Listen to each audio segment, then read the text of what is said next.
Welcome to the Telling of Story podcast. I'm your host, storyteller Jules, and along with my guests, it's my endeavour to explore the art and science of storytelling to attract, engage, and retain a business audience, and to unpack why it works for some and not for the many that try. In today's episode, I have the pleasure of talking with Denise Withers. Listen in as she shares on how to spot a story worth telling. So I have an acronym that I use quite a lot in my work. So I call them SURE stories, right? So S for keep it simple, U for keep it unpredictable, R for keep it relevant, and E for keep it extraordinary. So for me, a story has to be about something extraordinary and unpredictable. Otherwise, it's probably not a story worth telling. And then once you have those two elements, everything else is in the way that you tell it. In this episode, I have the pleasure of talking with Denise Withers. Launching her career as a whitewater filmmaker in the Ottawa River, spending every day paddling big water with the best kayakers in the world, telling their life or death stories.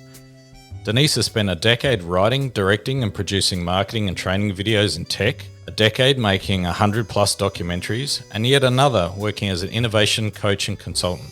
A student of engagement and design thinking, taking deep dives into the psychology and science behind learning and decision making, breaking down the key barriers to leading change, culture, capacity and communication. Today, Denise leverages all she has learned about change, design, leadership, storytelling, innovation, behavioural science and engagement to help social profit leaders grow their impact for good. A 3 times author, a blogger, a podcaster, and a presenter at TEDx on using stories to drive change. A lifelong storyteller and much, much more. Denise, welcome to the show. Thanks so much for having me. I'm really looking forward to this conversation.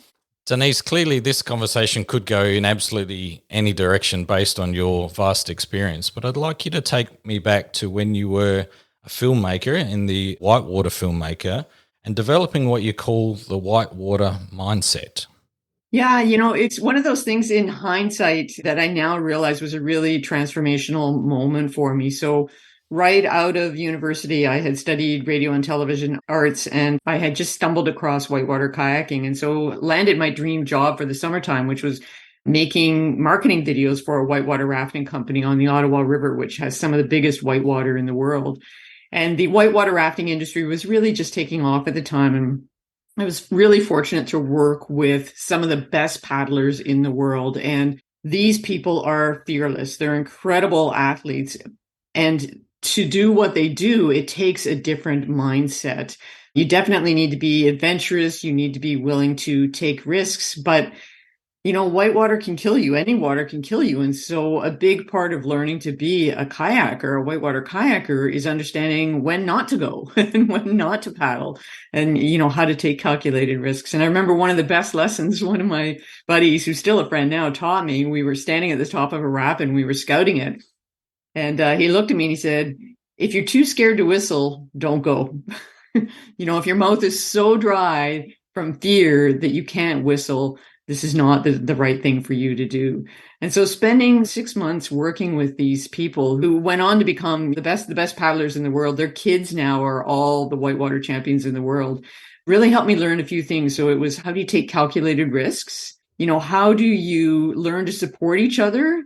Because you rarely paddle whitewater alone. You're always going to have somebody there who's going to bail you out. And I'll tell you, these guys saved my life again and again and again. I can't count the number of times I ended up in a heap at the end of a rapid, swimming away. And it really teaches you how to get to know yourself and get to know your strengths. And so that was really foundational for me kicking off my career. And it was also a good step, realizing that I wasn't going to have a career in the box. I was going to be working outside of the box. And so what was that going to look like for me? And so how did you get into storytelling? Was it accidental that you landed this particular job and that led you down that direction? Or was it been a passion of yours since you were a kid?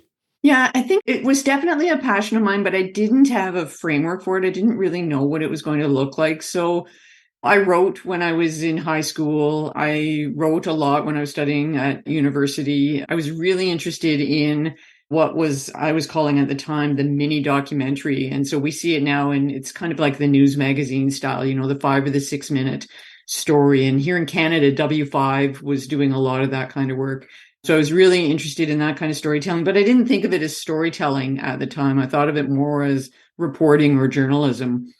And so it wasn't really until I got my break and started doing work for Discovery Channel that I really started to appreciate the power of storytelling. And I was really lucky to work with great producers at Discovery Channel and also at the CBC, which is the Canadian Broadcasting Corporation, which is like PBS in the US and like BBC in the UK. I'm not sure what your version is. And they were really good at helping me discover the difference between a narrative or a chronicle, which is basically just a list of things that happened. I got up and then I went to the store and then I bought some donuts and then I came home and then I had a nap. Not very interesting. It's informative, but it's not very interesting. And what is a story, which has some dramatic tension to it and some element of the unexpected or the unknown. So, I got up and I got in my car, but my car wouldn't start. Or I got up and I got in my car and suddenly I saw a gorilla. Now you've got a story. Now you've introduced some element of the unknown. And so that was really kind of my introduction to it. And so for a lot of the documentary work we were doing, we were essentially trying to sneak science into entertainment. So one of the shows that I worked on was a series called Storm Warning. And so it was all about severe storms all around the world and the people that survived them. And so the reason most of the people tuned into this show was they wanted to see all of these extreme rescues and all this crazy stuff that happened to people. But we really wanted to teach them the science of the weather and the science behind what was going on. And so we would be telling the story of somebody who was, their boat had sunk off of Papua New Guinea or something like that, their sailboat, and they're in the water. And just as they're about to die, we would break away and talk about the science of hurricanes or things like that. And so that was when I really started to appreciate the power of story to engage people and weave in information at the same time. And so that was really what I did, those kind of 10 or 15 years where I was working with Discovery Channel. That was really the focus of the work that we did, was using story as a framework more for education than anything. And then essentially what happened was around the turn of the century, reality TV came along. And I don't know what happened in Australia, but the broadcasters here in North America loved it because it was dead cheap to produce and they really didn't care what the content was.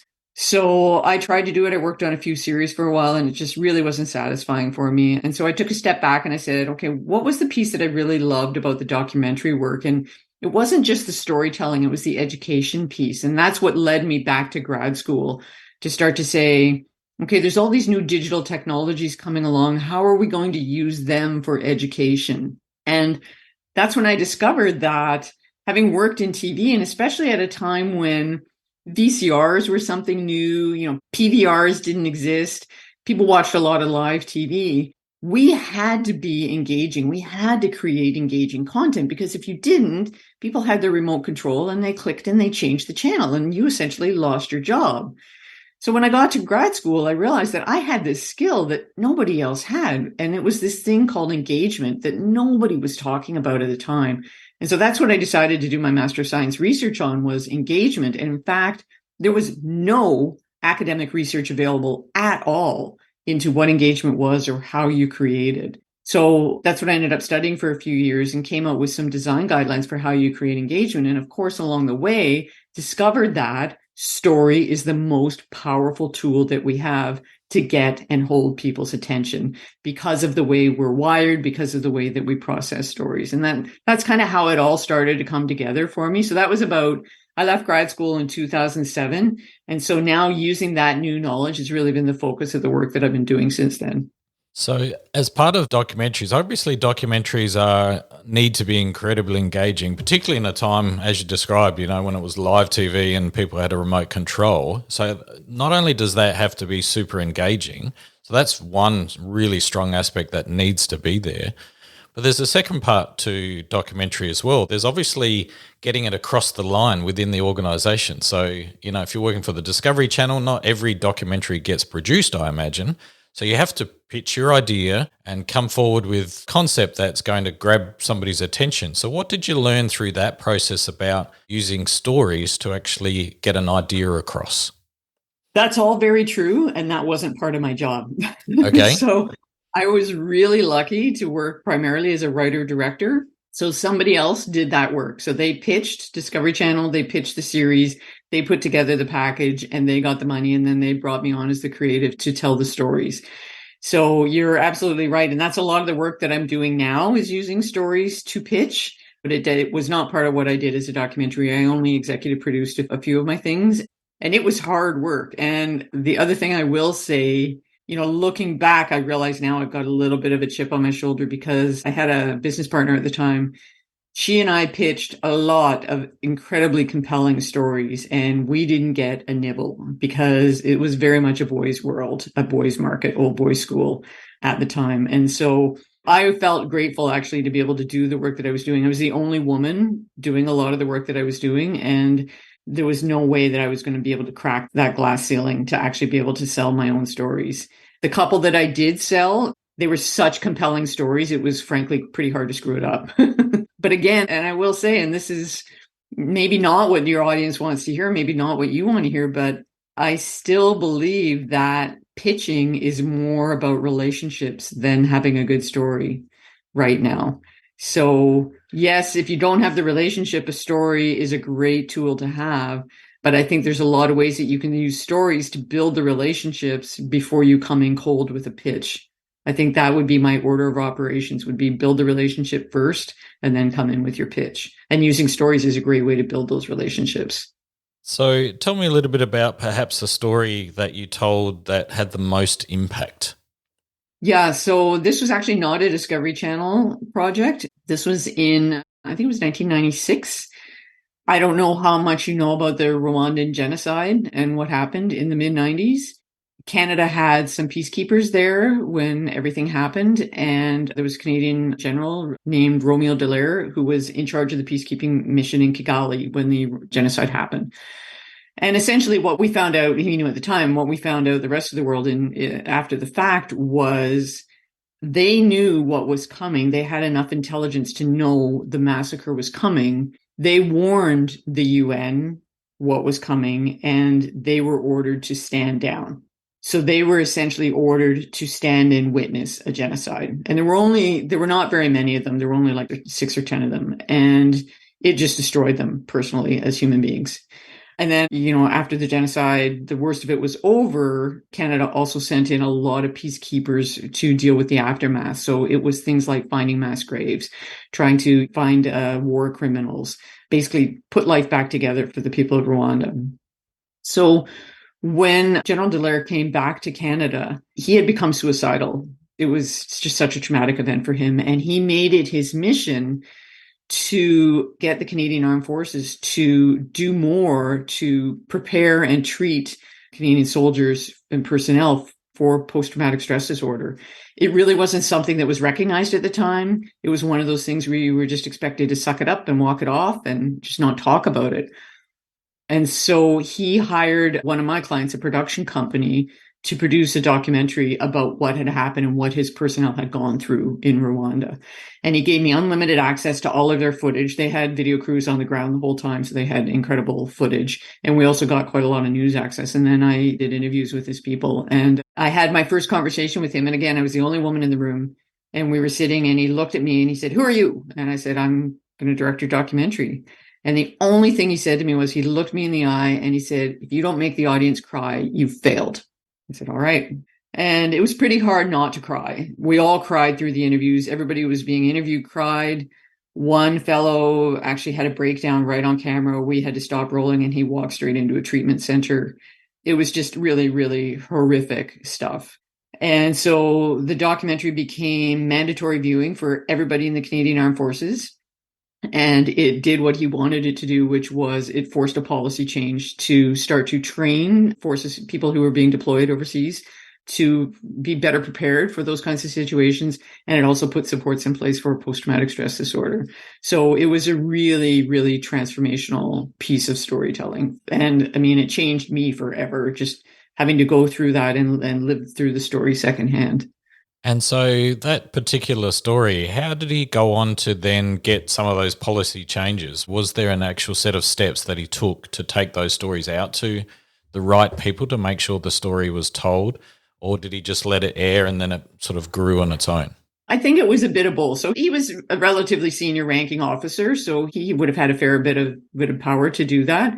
So he made everybody watch it, and the stories were so compelling. It was really impossible not to say, we absolutely have to do something about this. So it carried a lot of weight on its own. And one of the things that happened was, again, CBC, our local public broadcaster, picked it up. And it became so compelling that he went on and made another broadcast documentary. He also released his book at the time. And so I think it just became part of a bigger movement that he led to drive the policy change from there.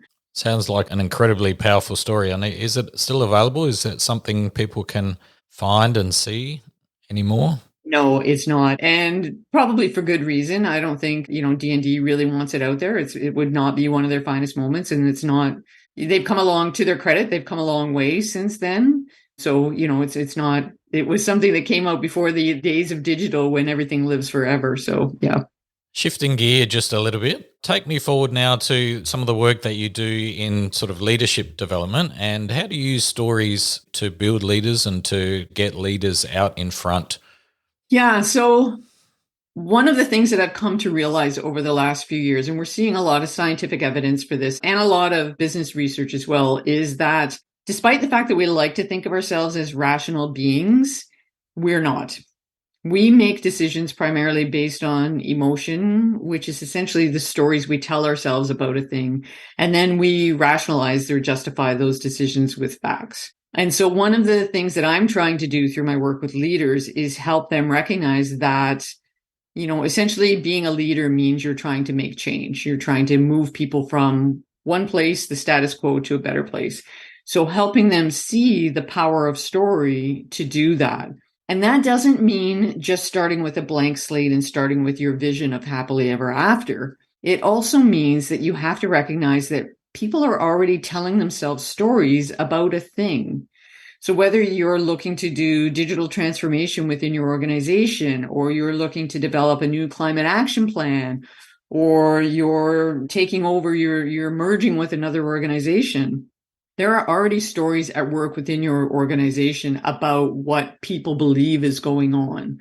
And so as you design your narrative strategy to lead change, you absolutely need to start with, what are the stories that are already happening? What's the future story of where we want to go to? And then the third story is, okay, based on all of that, what's our strategy story, or I call it our change story, for how we want to get there? And one of the great examples of, how stories are already happening was what happened during COVID and during the pandemic, when all of these leaders were struggling to try to figure out, how do they manage a remote workforce? And they just didn't have the contact with their people that they were used to having. And so in the absence of that contact, people were telling themselves all kinds of stories about what was going on. My boss hasn't talked to me in 7 days. Does that mean I'm doing a bad job? Are we going to get fired? Right? Like, these stories, they just spread like wildfire and they feed on each other. And so this idea that, for me, communication really is the backbone of leadership. If you don't get out in front of those stories, you're never going to be able to move your people to where you want to take them to. So one of the ways that this was working with a leadership team at a small town here on Vancouver Island, actually, one of the ways that we used story to get out in front was, they were, as a municipality, they were getting ready to develop their climate action plan. And they knew that they were going to need a really strong story to be able to do that. So rather than starting with all the data about what was happening within the town, and this is what we need to do about sea level rise and all of these kinds of things, the first thing that I got them to do was, I actually got my clients, not a research firm, I got my clients to go out and talk to people outside their regular circle and get them to tell them the stories about what kinds of things they're already doing to take climate action, or why they're not taking climate action, or what they know about climate change, just to get a sense of what's the existing narrative out there about climate action.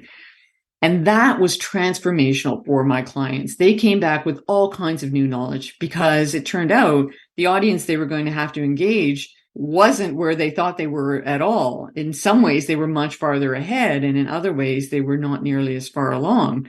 And what we ended up doing was, as part of that research, I also got them to find out, what do people want more of? One of the tools I use a lot in my work is appreciative inquiry, which is really focusing on what you want in the future instead of solving problems.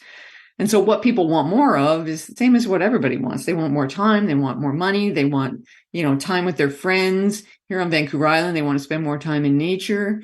So when we got around to designing the climate action plan, rather than focusing on trying to get people to change their behavior and practices because it's the right thing to do for the climate, we took all that research that we did and we designed a climate action plan that gave them more of what they wanted. So it's a commuter community. So if you can get an electric car, or you get in a carpool, or you can work remotely, you're going to save money. You're going to get more time with your family. You're going to have less stress. If you get a heat pump in your house, we're having more and more heat waves these days. You're going to keep your family safe. You're going to increase the value of your real estate, all of those kinds of things. So who got fired when, who got promoted when, all of those kinds of things. So there's always stories around you. So I think, because I have clients say that to me too, I don't have any good stories to tell. And I think part of what's happening there is they think they need a big, epic, life-changing story to tell. And we don't celebrate the power of the small stories often enough. And so I was actually running a workshop a month or so ago for an organization here called the Fraser Basin Council for young climate leaders. And this is exactly what happened. We went through how to tell a great story, and then they were going to spend some time practicing putting their story together. And they looked at me with blank faces and they said, "We don't have a story to tell." And so we chatted a bit more about it. And I gave them an example of a time when I'd gone out looking for a job and I didn't get it. And they realized that not all stories have to be epic success stories. You can tell the story of a failure as a way of demonstrating how you learn to do something better, or you learned a new skill that now makes you an expert in your field. So that's one place where you can look for stories, things that went wrong that you can use as learning stories. Another place you can look for stories is things that your employees have done right. So I worked with an organization here, and they really wanted to build a culture of storytelling. And one of the things we did was we actually embedded storytelling into their performance review process. So every time an employee had a win or had a success, they filled in a little form, like a Google form, about what happened, telling the story of what happened. When they submitted the form, their manager got a little ping, a little email. John just submitted a form. The manager would go in and read it and get to read the story of what happened, and could use that then as an opportunity to go and engage with the employee. So rather than waiting for an annual review process when nobody can remember anything to say and it's all filled with stress, now you're building these engagement moments in all the way along, where you can go in and you can congratulate the employee. You can talk about how that maybe sets them up to take on some new responsibility. And then the other beautiful thing that happened was, if it was a really good story, it got fed to the internal communications department, who then also picked it up as something that they could tell in their, whether it was an internal newsletter or whatever. So there's lots of ways that we can build this kind of storytelling in. I have a client who used to send out a story to his staff every Friday, and they were often really little stories about things that happened. And then he got really busy and he stopped doing it. And there was an uproar across his organization because they missed the stories. He was not just building culture within his organization, he was building a shared history and shared experience that connected everybody together. I love the idea of celebrating the small stories, and, not every story needs to be an epic blockbuster movie style story to be told. I have a vivid memory of when I was quite young, back in my probably early 20s. A friend of mine shared a story and it sounds really quite boring when I say it out loud like this, but he literally told a story and took 20 minutes to tell this story of him going to the shopping centre and buying a packet of crisps. 20-minute story. And it was so engaging and so hilarious. He was a pretty funny guy as well, that he just managed to keep my attention, or keep the group's attention, for the entire 20 minutes. How much in the story is about the story itself, and how much is about the delivery? I mean, comedians are great at this, right? They tell pretty, if you just break it down and what they're actually talking about, it's really just everyday events they talk about, but they engage. They keep the audience entertained. They're able to keep your attention for long periods of time. How much of it is delivery versus the story itself? Yeah, that's a really great point. I would say most of it is, well, for me, delivery and the story are kind of the same thing. So I would say it's the way that you structure the story is really the most important thing. So I have an acronym that I use quite a lot in my work. So I call them SURE stories, right? So S for keep it simple, U for keep it unpredictable, R for keep it relevant, and E for keep it extraordinary. So for me, a story has to be about something extraordinary and unpredictable. Otherwise, it's probably not a story worth telling. And then once you have those two elements, everything else is in the way that you tell it. And I talk a lot about some of the epics give us really great tips on story structure. So whether you look at Harry Potter or Lord of the Rings or any of these big long things, like, how did those authors manage to keep us engaged over 6 or 7 books or, 14 hours of movies? And this comes back to my graduate research, actually, which was the biggest thing that keeps us engaged is a problem. So we as humans are hardwired for problem solving. And as soon as we get introduced to a problem, we naturally want to help solve it. So, if I'm sitting talking to you and all of a sudden I see a gorilla walk by behind you, I need to know what's the gorilla doing there. So, there's a problem space that's been opened.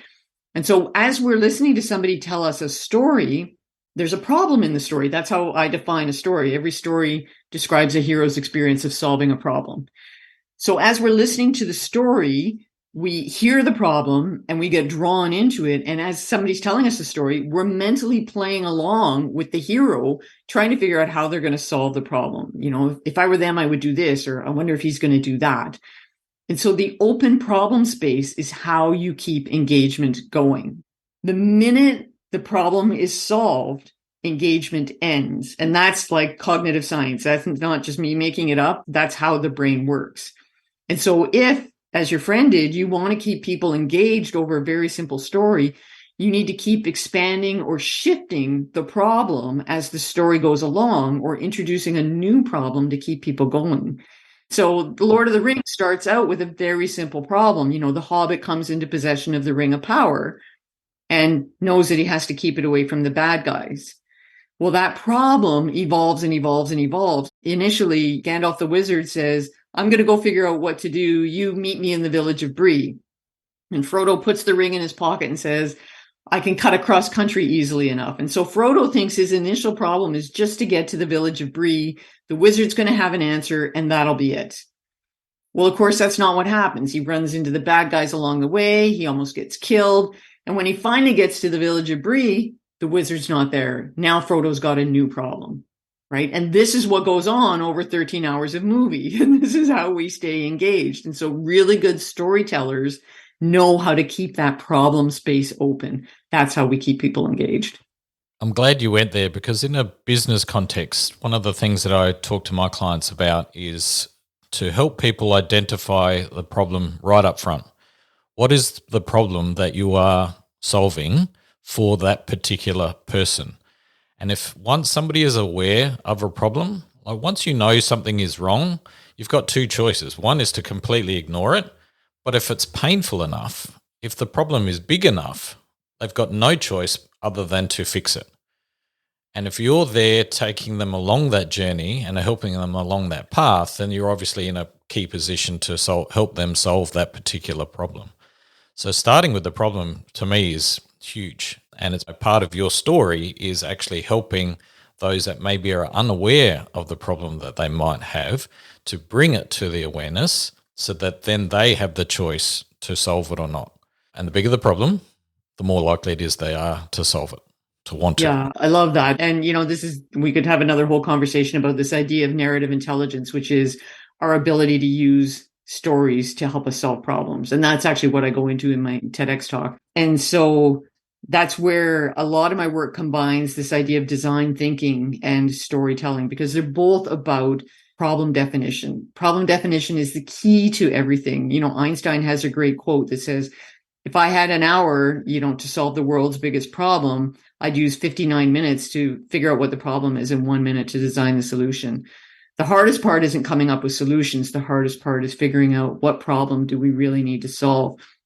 And when I work with leaders and we practice finding the problem in stories, they then realize that this is sense-making skill, this narrative intelligence is actually an essential skill to them in their leadership work, because they start to apply that lens to everything else that they do. And exactly as you said, once they see that it's all about defining the problem, then they're much better able to help their people. Yeah, because a lot of my clients, or a lot of clients in the early stages at least, come from a place of solving the problem.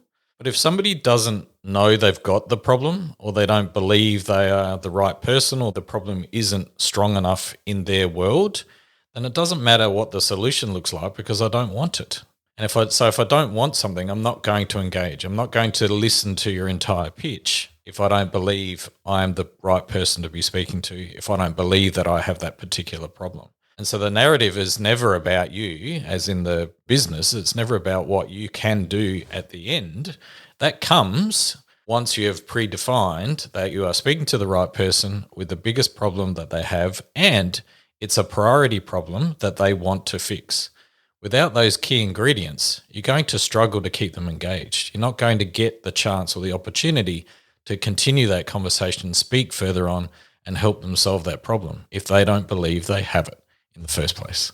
100%. And that comes back to what I was talking about earlier, which is that we're all controlled by the stories that we tell ourselves.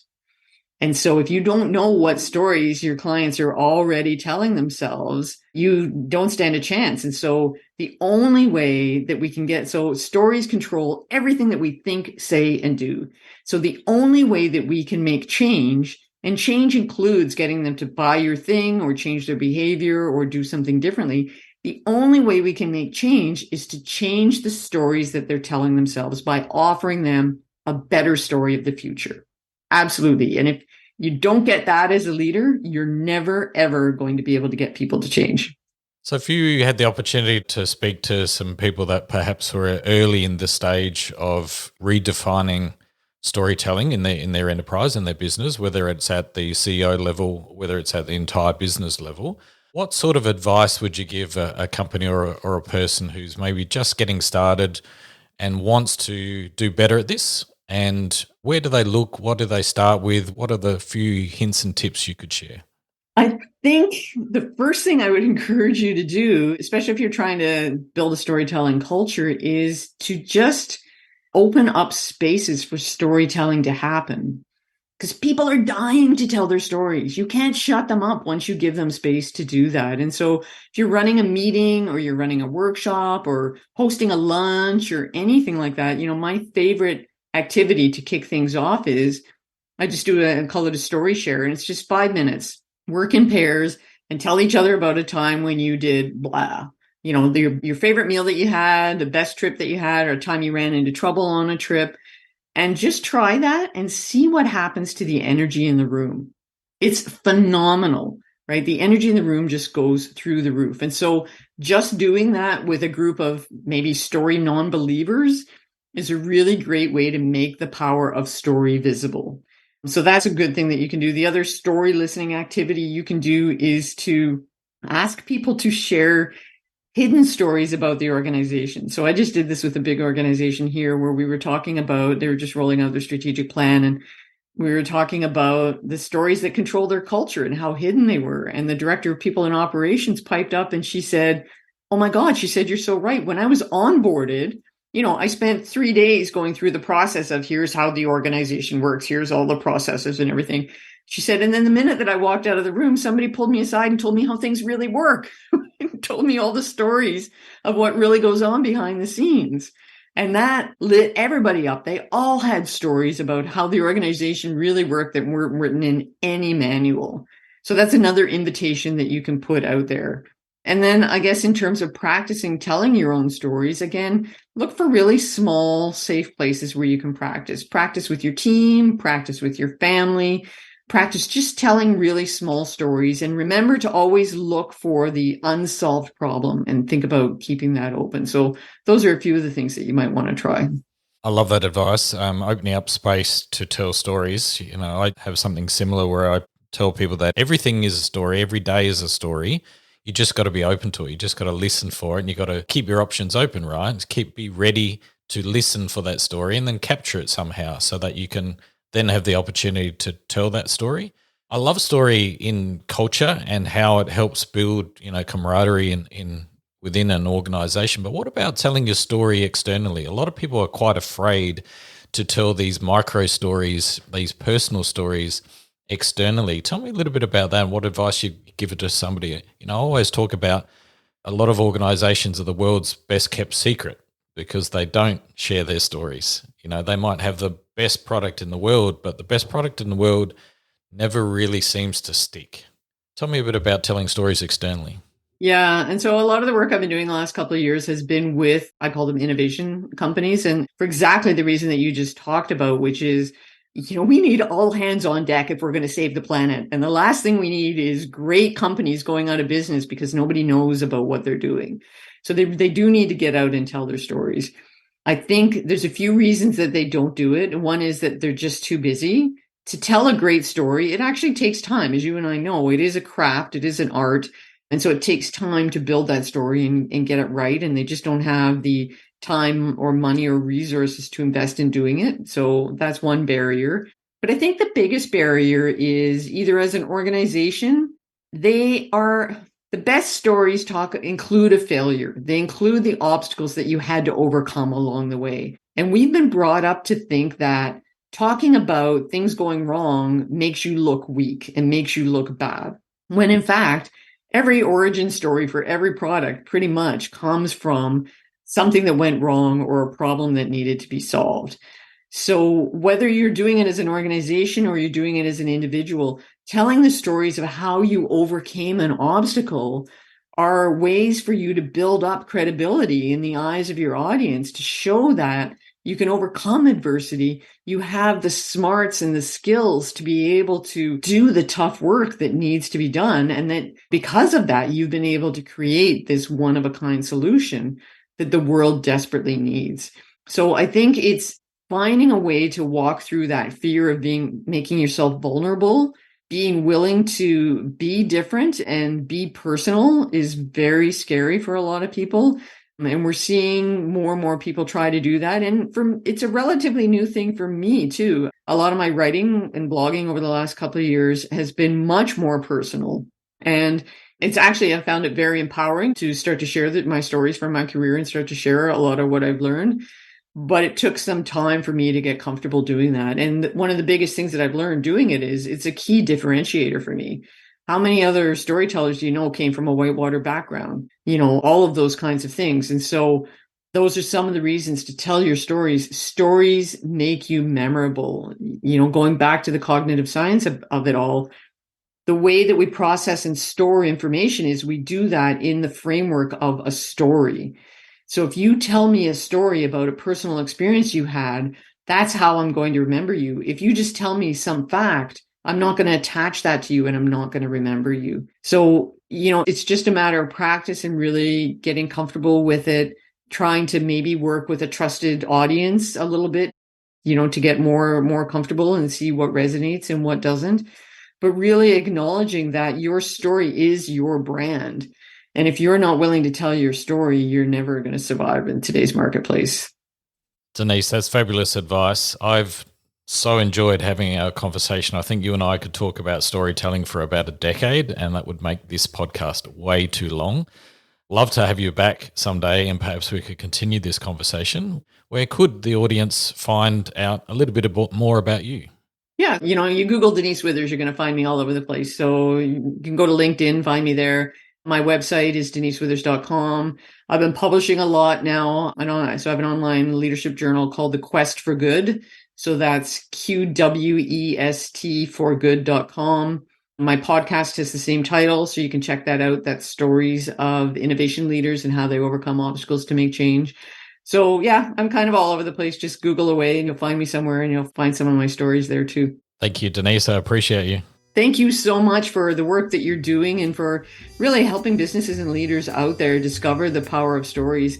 These days, more than ever, we need to be telling our stories and we need to be using stories to engage people in making the kind of change that the world desperately needs. So I really appreciate you too. Thank you. Thank you. Thank you very much.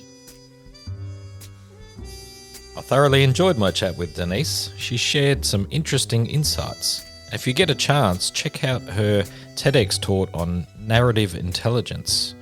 I love how she said, to make stories interesting, it must have a dramatic element or tension to engage and inform. Use stories to build a relationship first, before you pitch an idea or ask for something. We are not rational beings. We make decisions based on emotion. We are a compilation of the stories we tell ourselves. So I ask you this question. Is it time to change your story? Much love. Chat soon.